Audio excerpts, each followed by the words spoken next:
爱生活，爱美食。大家好，我是小丽。我们今天来做一款非常好吃的蜂蜜核桃饼干。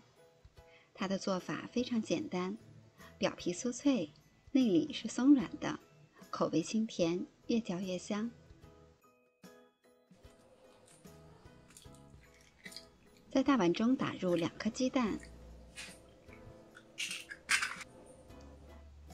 加入40克白糖。1克盐，先搅拌均匀，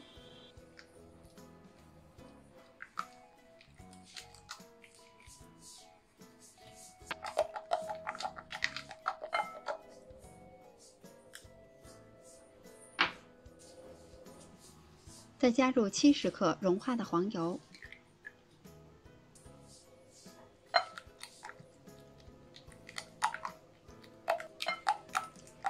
一直搅拌到完全乳化的状态，再加入100克的蜂蜜，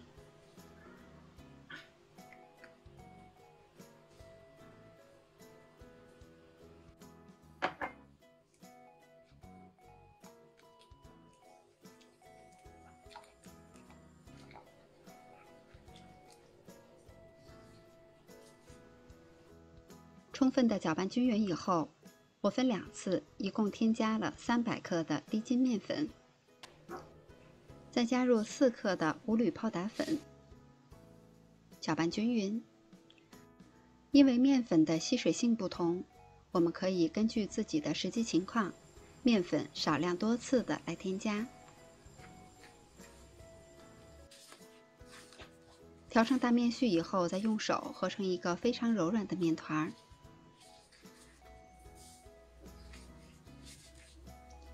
我们把面团整理一下，放入碗中，用保鲜膜盖好，放到冰箱里边冷藏1个小时。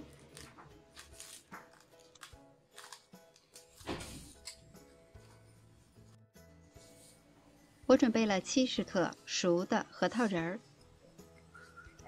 把它放到料理机中打碎。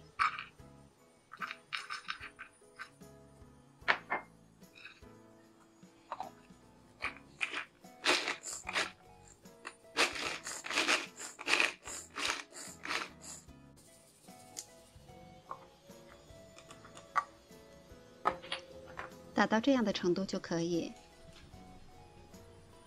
然后倒出来放到盘中备用。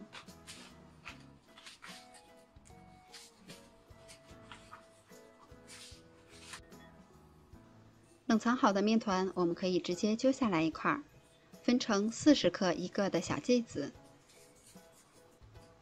捏紧实以后团圆。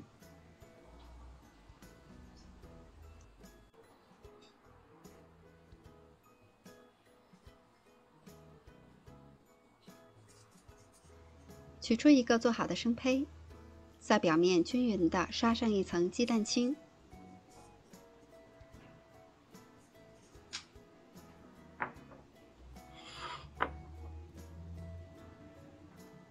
再厚厚地沾上一层核桃碎。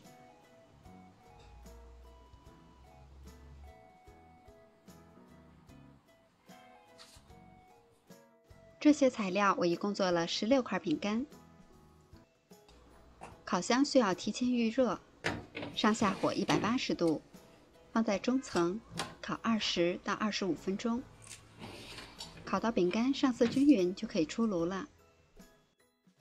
这款饼干有蜂蜜的清甜和酥脆的外表，再搭配上一层厚厚的核桃碎，吃上一口又甜又香。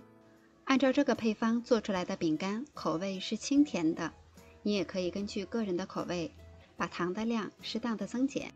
喜欢的小伙伴们也快动手做起来吧。我是小丽，喜欢我的视频请关注留言，明天见。